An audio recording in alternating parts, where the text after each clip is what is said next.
Hi everyone, this is Nivedan here from Coffee and Startups again. We are now live today with our guest for today. Uh, his name is Rahul Sethi and he's been in the Web3 and Metaverse space for a while. He's an influencer and entrepreneur who is now showing to the world what all can be done and supporting and helping businesses achieve their goals in this new wide world, which is still very new to all of us. We're still trying to wrap our heads around it, and that's the purpose of the podcast today. The idea today is that we're going to talk a little bit about what he does, what lies in the scope of metaverse and other immersive technologies. And there is honestly, for all of us who are not from this space, we are constantly thinking whether this is real, whether this is a hype. These are questions that have been boggling me for a while. So, we're going to understand these technologies and we're going to understand what the future holds for us, where are the challenges, and Rahul is going to simplify this for us today. So, hi Rahul, welcome to Coffee and Startups Show. And I'm very, very glad to have you here. Thank you so much for showing up. How are you doing today?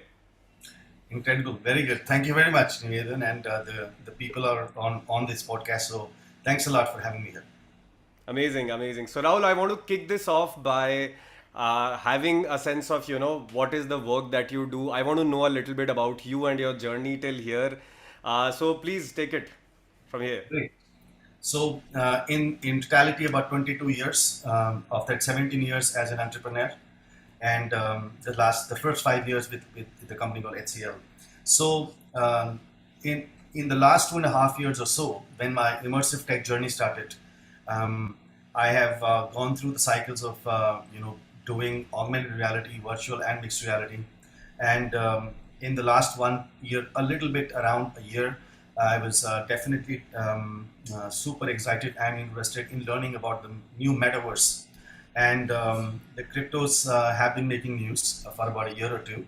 And so I just tried to dig deep into it, and hence it's become a profession today. So I love talking about it, I love doing it, and I think it's an immense value that's going to bring to the humankind. So yeah, pretty much on the way. Amazing. I think yes, this is a very new world for all of us, whether it be cryptos, NFTs, metaverse, Web 3.0 as a whole.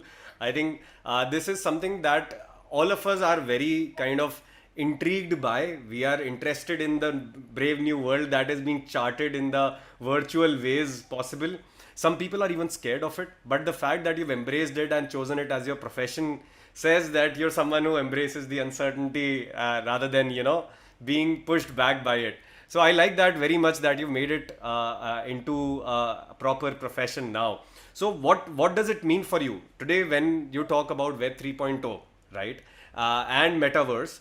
What we've seen is all the big promises by Mark Zuckerberg. We've seen that presentation. It showed us what was possible, but of course, he also admitted that we're going to only be slowly building towards it by building an ecosystem. We need a lot of support from developers, from artists, and so on. This is something we could wrap our heads around. But where do we stand today? What is the situation with metaverse today? And more importantly, who should care about it and why? Sure. So uncertainty also has got certain in it, like impossible has got possible in it. Hmm? Yeah, yeah. Um, Certainly, metaverse is a present and it's going to stay afloat. Hmm. It's a parallel world. We have been living in a very straightforward layman terms. When we started Web 1.0 was blogs, discussion forums. I clearly remember when I started my first company in 2005, we used to do a lot of blogs for our clients. Blogs had just come in, but discussion forums were most relevant in those days, and they were very mm, uh, uh, basic threads that people used to maintain on a web page. We ended up going into a social media collaboration, knowing, reaching out people like the way I reached out to you on LinkedIn. uh, has been a very interesting journey from discussion forums all the way to Hmm. knowing people on social media. And the content became king. While the content is definitely king, experiences haven't been created. Web Yep. 3.0 is promising experiences. Yep. A part of that is experiences. Metaverse is nothing but experience. Metaverse is not technology. Metaverse has got nothing to do with technology. Okay. There is always going to be a platform, and there is going to be experience. 99% of the times, we all will be working as entrepreneurs in the experience creation. So even what Mark showed the other day was experience. He was not talking about Python. He was not talking about AI. Absolutely. It was experience. So if we see experience, and now you align experience to an organization. Experiences are always for employees. You have employee experience. Before that is candidate experience. Post that is client experience, customer experience, and so on and so forth. So experiential marketing, for that matter, has been in existence for a long time. So when you align your marketing, your brand, or the brand engagement, with the outside world, metaverses play the biggest role in enhancing that. At the same time, internal productivity, communication, a lot of events could happen on the metaverses, and so on and so forth. So we will cover a lot of things and some of the very funny things that are happening in this space too, which are good news. Though people think, why are they doing it? So I'll cover those samples as well. Of course, we'll also take into the metaverse experience together, like the way we've decided. Got it. Got it. Sure. So let's actually, you know what? Let's start with the basics. Let's first define what metaverse is and what it isn't in the most simplest ways, so that we all know what we are talking about. Because I think different people understand metaverse as different things. Some people think that it's something that you access via a headset. Some people think it's a world where I can be anyone who I want without worrying about my present day reality, and so on. There is a slight bit of romantic connotation associated with, while some people associate it with totalitarian mind control to the extreme. So I want to understand what metaverse is and what it isn't, and what metaverse can be and what it can't be. I think let's define it first. That will be amazing for us to know. Sure. So, of all the definitions, let's leave the definition. Like I said, metaverse is a parallel world. Yeah. Metaverse is in making. As an example, that when you're sitting right now here and you're hungry, you're going to go out of this, door. You will go out of the building, take your car, and go to a mall, Hmm. right? And when you want to relax, when you want to do something, maybe relax, maybe go to any kind of a concert, a stand-up, comedian, things. You do the same thing.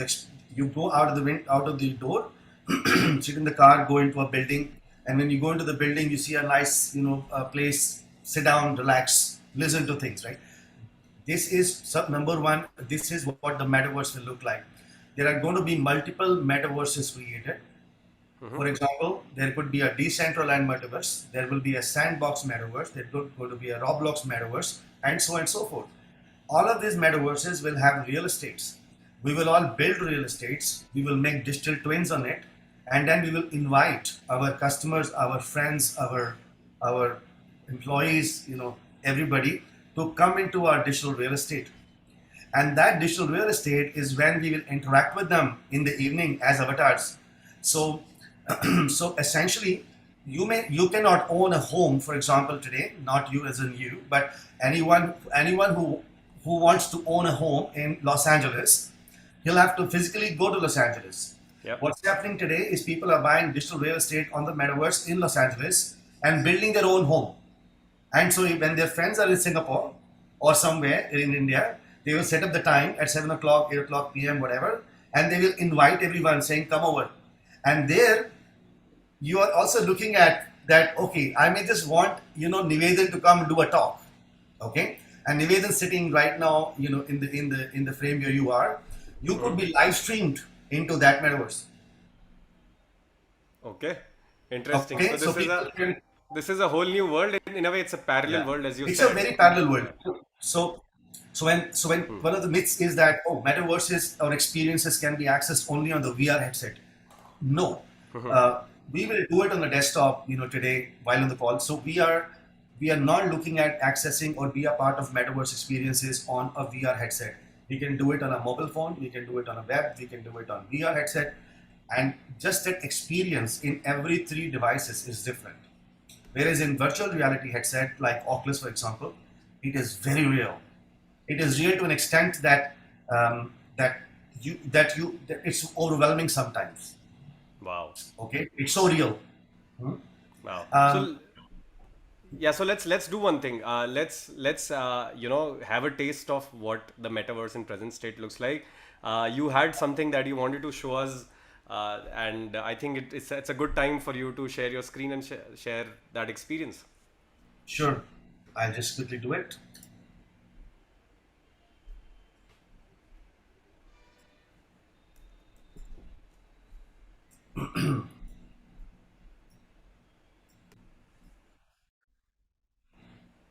So here we are. We are on spatial.io where you have created your own art gallery. Now let's have a walkthrough of that.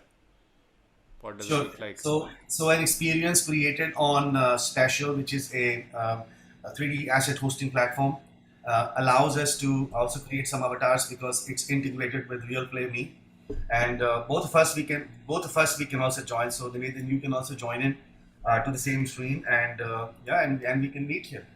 So yeah, NR has joined. Great.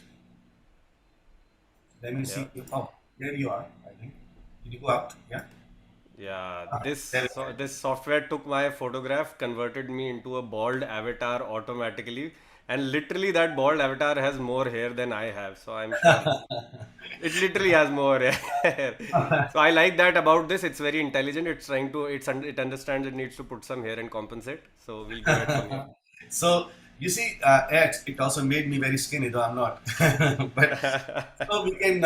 So now the way we have done art galleries and the way we've presented or been into art galleries is very 2D. You know, this is not 2D. This is 3D. So Metaverse's platform offers something called a free will navigation. Which virtual reality could never do. So virtual Hmm. reality was a guided tour. I can go left, I can go right, I can zoom Yeah, in, zoom out. yeah. But I what hated those metaverse is constraints. exactly now what metaverses are doing is that they're actually bringing people as avatars to see the real time, art here. We can roam around. We can go where we want to go. So onto the right is another, painting. I want to kind of just sit down and see. So what one of the things I'm doing is to enhance this art gallery. This is my digital asset, and I can lease it out to artists Interesting. or when people do art galleries. So it's just a product I'm building. Okay, it'll have its own branding. I have all the digital assets. I can convert these digital assets into another copy. I can make them green. I can make them from brown to gray. Whatever color based on the theme of that art festival. Bring those artists and their work on the 3D 3D world, and let people come and collaborate. One of the things is, if I turn on my camera here on the special, it'll show a small pop-up here on top of my head where you can actually see my face too. It'll activate the webcam, I'm and also trying to do that. Yeah. yeah, you can see I'm there. Interesting. Okay. Okay, so now, yeah, so we are now, if we mute Zoom and we can talk here, you know Wow, amazing. so we can Okay. talk here. There's a mute unmute button, so we can even talk here. So now, one of, I mean, this is just one possibility. Yeah. Now go ahead, think about it. There is a new age, sort of some product launch you're doing. All right, you want to attract Gen Z. You want them to experience your product, right? You want to do some live events here. I can have a live event here being done somewhere. I can choose. In fact, yesterday I was talking to my one of my other associates. Just come here towards me, where you see the one wooden bars. Yeah, I can Yeah? from here. Sure. Now see, this is where you see the scene. What we were thinking yesterday was just come closer to that, okay, and you can see outside. So what we're thinking is, how can we make a nice external experience. People can also be here. Going forward, you will have effects. For example, I want winds, and if someone has got hair, the hair will also move when the winds will come. This is going to be a very real time experience creation. Doing number of doing couple of events here. Like, I may have some master artists come here. I can holoport it, in the sense that I want to holoport an artist here on this particular area. I can have him holoport from his home as a digital avatar and talking about this particular art, and he can also maneuver around. Plus, my avatars can talk to that master artist and ask a question, either one on one or either in a group. Got it. So So tell me something. In this current form, present form, I see that it is like an art, and let's just specifically talk about this experience, and then by extension, maybe we can visualize something more. So at this point, how I see it is, it's like the Zoom experience on steroids. It's it's absolutely. it's basically it's basically people coming together for a common purpose, where the purpose can be anything defined by whoever. It can be an art gallery, it can be a concert, or it can be a business meeting. As you said, the artist can give a walkthrough, literally. All of those are possibilities. But I'm just thinking in my head, I could do all of that on Zoom technically by having multiple participants. Now, what is the difference between this experience and the Zoom experience, apart from the visual distinction that it clearly has? And I'm assuming that it's going to become much, much better. The quality of graphics that are being rendered are going to become realistic with time, so that it kind of parallels our real world. So help me understand, what is the key distinction I must notice today? Okay, so experience creation in a 3D format, coming along as avatars, switching on the camera, talking to each other, all of what happens here on Zoom too. But how do you bring and holoport someone into an environment where you can have a real-time product demonstration? So say you're launching a new product, and Mm-hmm. you want that product to be a 3D, sort of render. You want people to come and play around with that 3D product. This Got is it. what we're doing over here too. So you will have some sculptures that you can pretty much see by moving your mouse, and on the avatar you can see, and you can revolve them Perfect. all So edges. I can have three-dimensional interactions. Number one, I can have more realistic spaces. Number two, Exactly. makes sense. So all the use cases where there is certain degree of creative visualization needed, maybe, and this is where the idea of art, architecture, and everything can happen. I can imagine that. Fair enough. What other use cases do you think a similar setup For can have? for businesses, I see it to be a great tool for doing town halls. In businesses today, what's going on is that, hey, you come into a Zoom call, there's a CEO talking for the last 45 minutes. Half of the time people aren't listening to him. But if you make that as a program, Mm-hmm. you say, hey, you come to a town hall, there's going to be a 30-minute CEO talk, there's going to be 10 minutes talk by someone else, whatever. But we're also doing a 30 minutes stand-up comedy show. Mm-hmm. Okay, and then we also want to do a couple of quizzes before we start, right? Just to kind of interact, or we want to gamify something. You may want to just create a game over there somewhere. People can play a game for 10-15 minutes, then they can listen to the CEO, and then they Got it. can go to the right and hear the stand-up comedian who is actually not an avatar, he's holoported, or he's just as a we can even do a live stream and so on and so forth Got it. for them to enjoy. So, and if I do it in a way, then in the digital twin of the office, of the customer, of the employer, Mm-hmm. imagine the impact. It's like I'm sitting in Cyber City in the office of X, Y, and Z company, and I'm in the office. I can see everything like the office. You know, I'm just in one conference room. So people have a relatability, okay, because we have sense of ownership to our seat. We have sense of ownership to our environment. We get connected with people. That's why people say, hey, don't change seats when you're in the office. People get disconnected. So if you're saying a same digital twin for all the employees come and do events, I did recently. I did on 29th of April. I did an event where with Mint HT Mint, where I took the first AI summit of HT Mint on the Metaverse. That was on 29th of April in the Leela Chanakyapuri here in Delhi. Okay. So there were 100 CIOs in the Leela Chanakyapuri, all right, and about 25 to 30 CIOs and other senior leaders on the Metaverse. And I was live streaming myself and the whole physical, ballroom on the Metaverse, And how are they right? looking at you via a screen? Yeah, so I had a large LED. I've got a YouTube video. I'll share it with you. There's a little clip over there. You can just see it Okay. because yeah, it's on the program on YouTube, the HT AI Mint Summit. So I'll send out to you where the small clip is, and you can even add that or even let people see it if you want. Sure. I think if you can share the clip, we can put that clip here right at this point. A few seconds of that clip. I think that'll be useful. Okay, let me do that. Yeah, actually, yeah. If Oh, you have that, we can should see that clip right away on the share screen. the other part where the applicability of metaverse is what we'll talk. One of the top 5 consulting firms reached out to us and said they would like to have their employees engage with each other. And one of the problems they face is when the employees come on the Zoom call or they come on any other Teams call, they do not switch on the camera. But it's true. So I'm doing an engagement or a employee engagement, sort of exercise. I've got all my people in my team working towards this for many, many weeks. I've got 500 people with only 30 people on camera. 470 doesn't want to. The matter of fact is, yeah, people don't want to show their faces on camera, which is fair. But when you make an interactive session like that, anyways they interact, they anyways feel good, they anyways can talk to each other.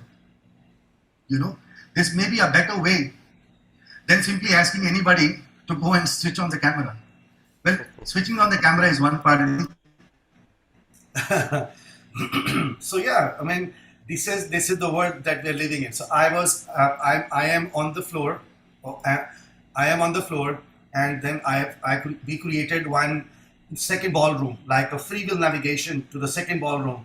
So behind me is the main LED, the wall LED at the summit, and the avatars behind me are actually on the same physical ballroom setup that we had physical too.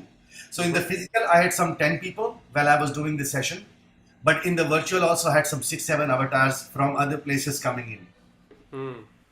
Okay, so this is the level of interactivity that you can create. Now see, there is a sense of ownership, right? So you see the place, you're able to experience it. You could have people standing over there. Going forward, there is going to be conversational AIs, bots built into metaverses where you will interact, and then maybe at some point you will have even have offices run here. So from the news perspective, I'd like to share this with all the audiences.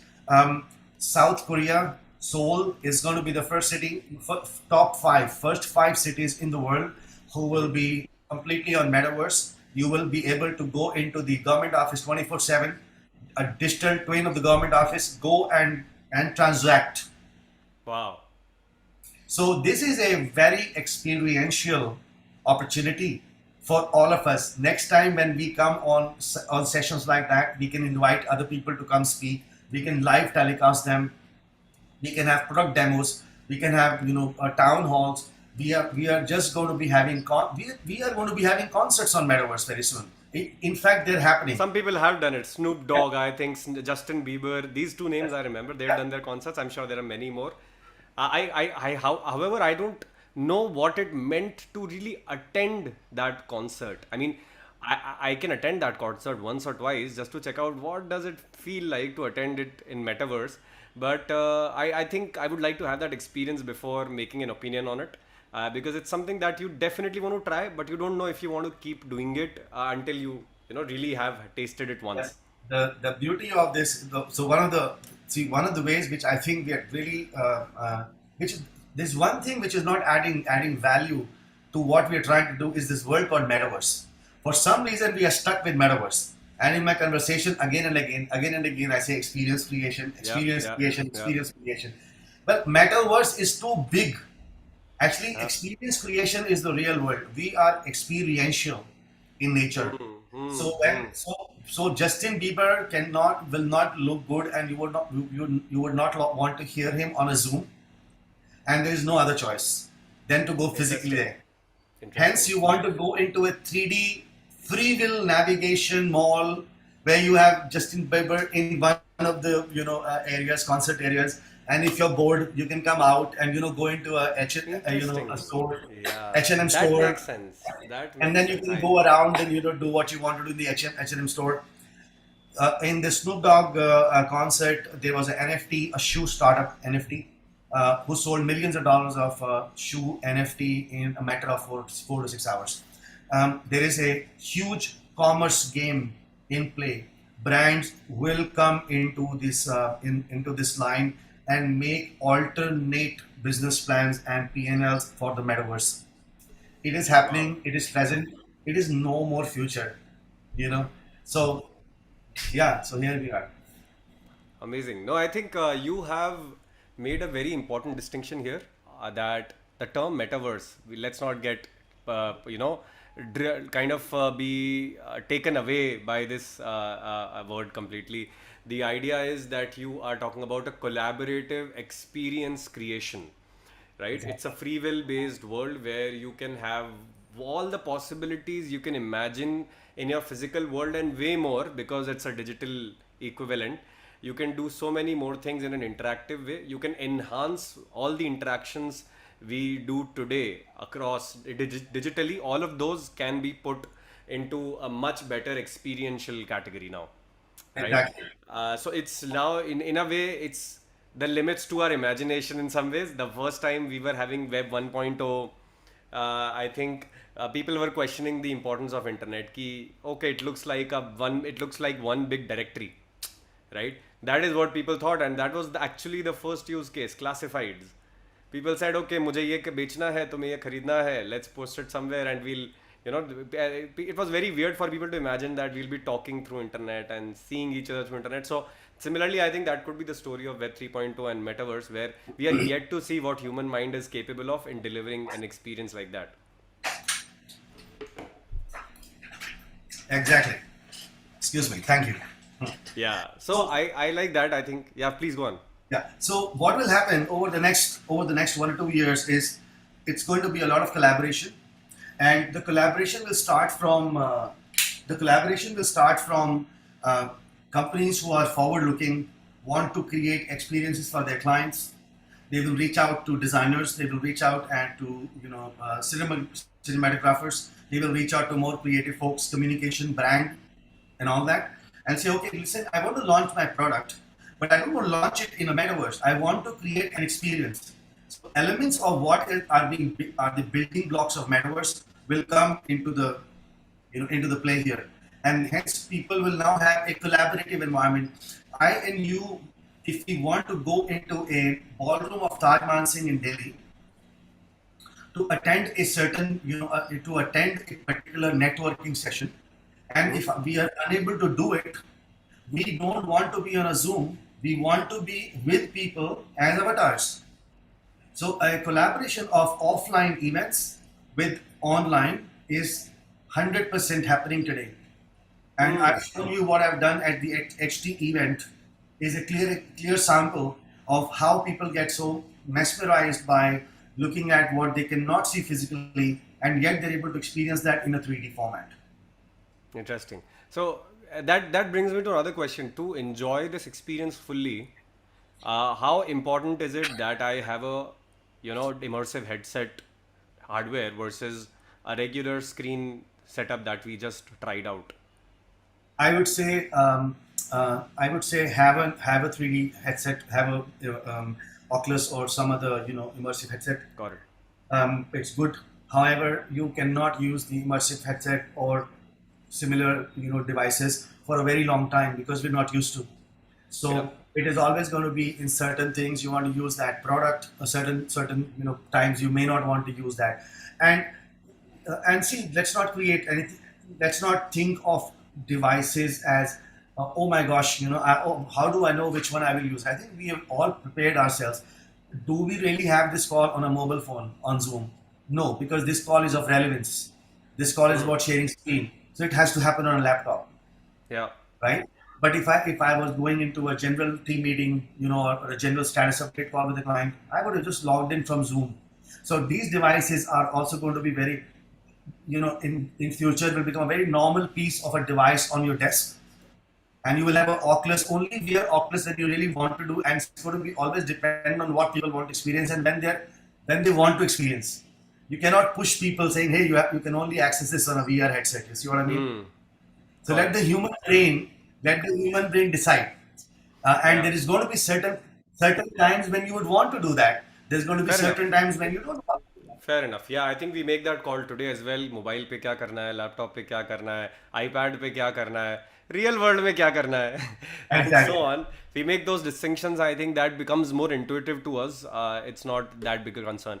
And then in that case, because many people have raised concerns around headset. It's basically a screen glued closer to your eye. In at the end of it, of course, I've tried it out in some formats and I liked it. What are the possible hardware evolution that can happen, which will make this experience even richer and simpler and convenient? Are there any upcoming technologies there? Um, in India, wait for the Geo Tesseract glass. Most likely could be launched anytime this year. They've been Wow, speaking about launching it last year too. Geo Tesseract glass. Yes, it's going to be augmented reality, to some extent a mixed reality kind of a Got it. competence sort of device. Is it like I Google still call Lens? it a AR, better than Google Lens, Got it. much better, much better.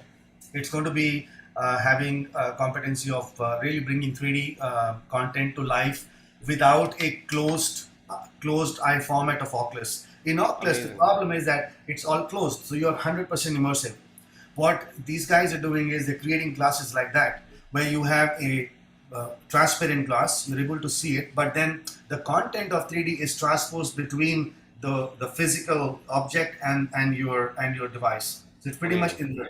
Does it have like in a? the middle. Does it? I think there was a term I remember. I don't remember correctly, but was it retina projector or something? Oh, Like yeah. that. So It's yeah. if you've heard about Microsoft's HoloLens, Yes. Yes. They do something like so this. yeah, so basically, yeah, it's going to be pretty much in line to HoloLens, but HoloLens is far way sophisticated, and for general purposes, you don't need that Got it. sophistication on a device, and hence Geo Tesseract, we can wait for it. In India, I think once these devices are actually becoming more and more every single day, new devices coming, devices from China. A lot of people from China reach out to me saying, "Hey, we have got certain device which is much better than Oculus." And then they say, "Oh, I will send you a sample. Can you do a how-to for us, like an explainer video for us?" And I kind of think about it. Okay, fine. Let me first see it, and then once I see it, I know, okay, fine, it works. How much it works, but it is still evolving. So give it this year. I think we will have many types of devices, just the way things have happened with us on mobile. Got 100 it. types of companies, 100 types of devices. Similar thing is going to happen with AR, VR, and MR. We are already in that era. We don't have to really wait for that era to be in maybe 6 years later, you know, Yeah. and and all these experiences, everything kind of makes sense on those devices. Yeah, Got it. Got it.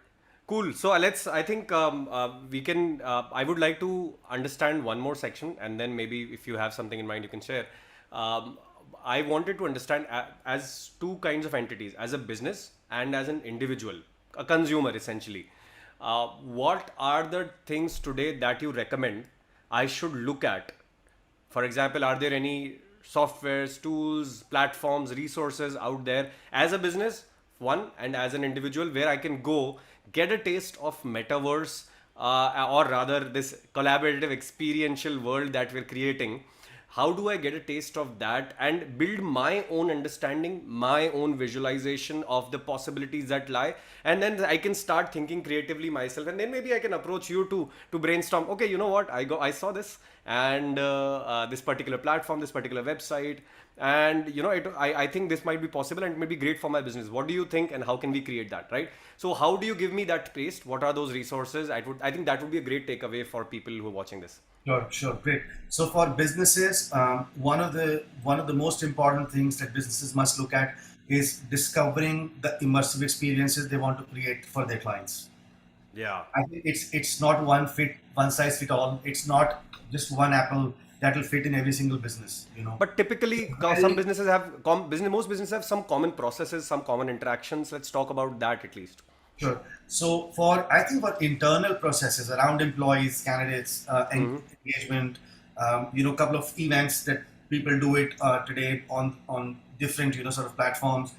All of them could be brought into gamified learning, for example, could be brought into Okay. a 3D immersive space. The impact of that will be higher engagement, higher time spent on the screen. People will not feel people won't feel monotony, as they There won't be a Got it. much of monotony, I would say, when you run 3D sort of infrastructure. Mm-hmm. So internally, internal processes for product for people performance and productivity management, etc.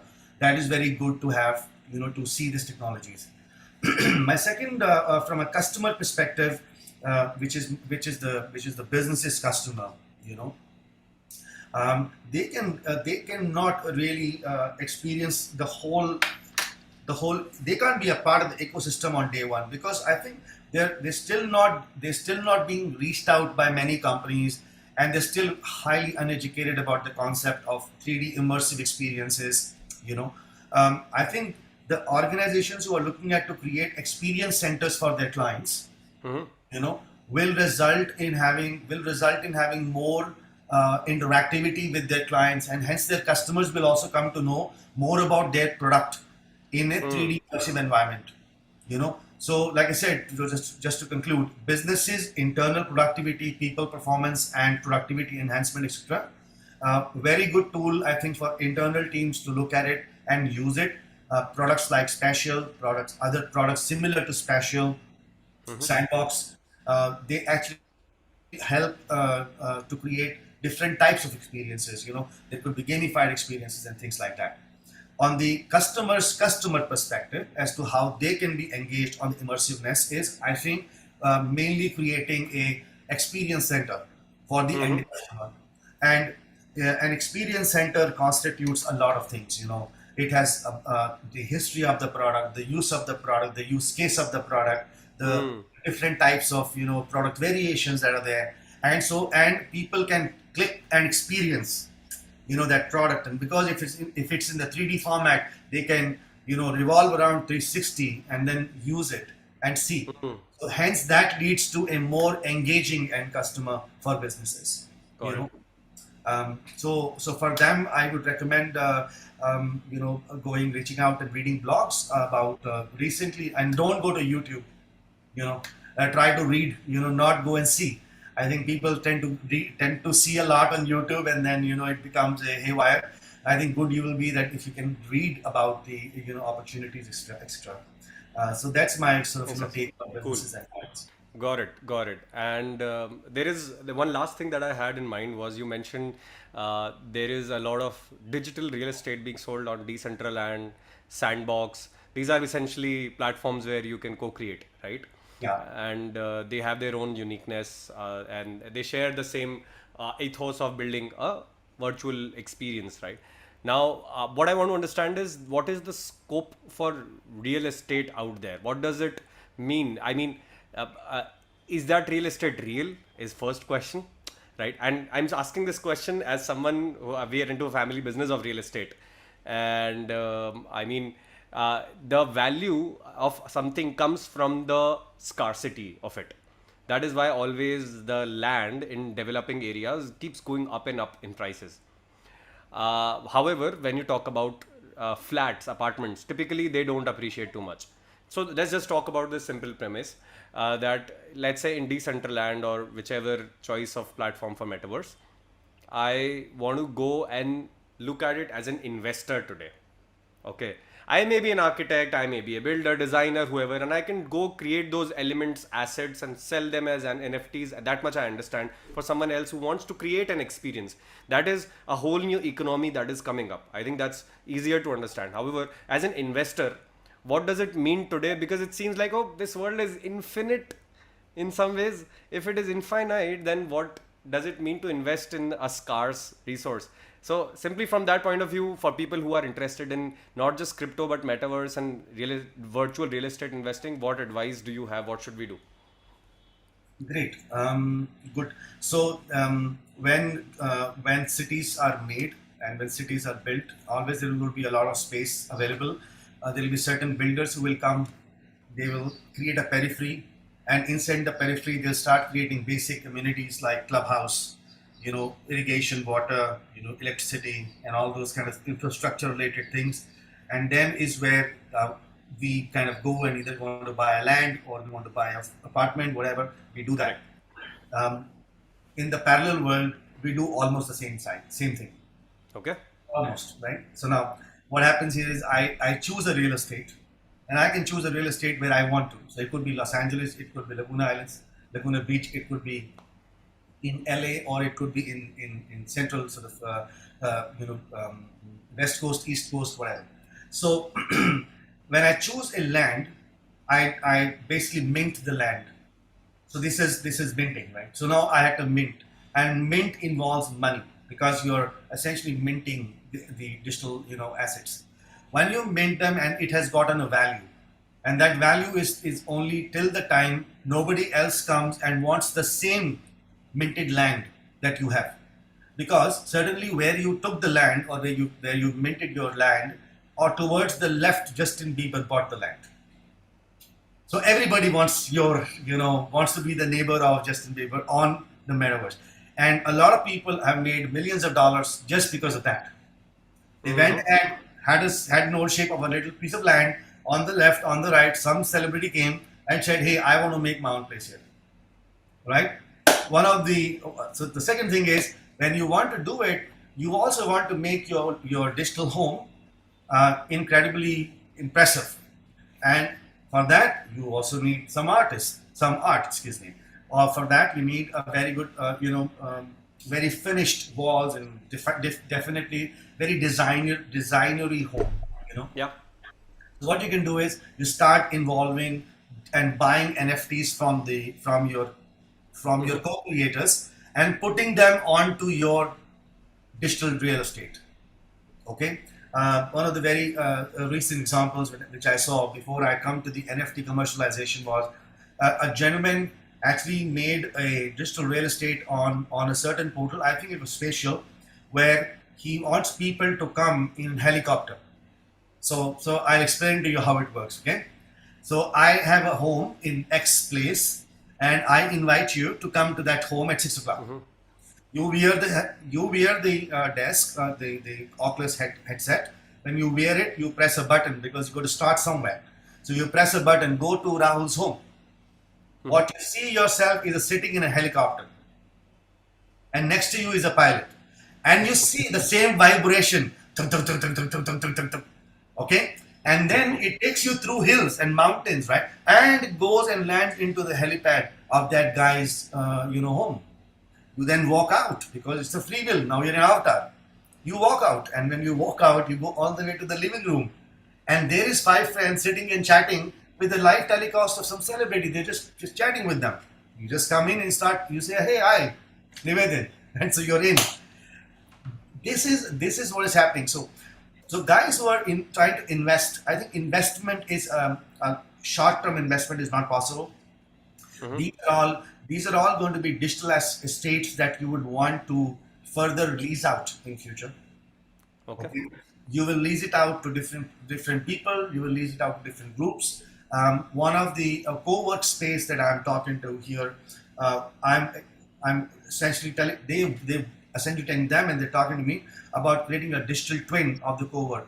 So essentially, what they want to do is they want to have their co-work, but want to go to corporates for them to host all their events in their virtual metaverse co-work. तो Cowork के अंदर में तो लोग नहीं आएंगे ना ऐसी इतनी दूर से. अगर मैं बोलता हूँ डिलॉयट का एक टाउन हॉल होना है फॉर एग्जांपल, ठीक है ना, just to I can't name it, मतलब अगर हो जस्ट एग्जांपल, तो how will these guys come all the way from Gurgaon to somewhere in X Mumbai and sit down and do town hall? So what they're saying is, hey, we create our own co-work, and now we are in the metaverse, and now we will say, okay, fine guys, you want to lease out our space in the co-work, please come. So there's a huge conference call, this huge conference room, blah blah blah blah Interesting. blah, and so short term में नहीं, हाँ, but long term में lot of opportunity.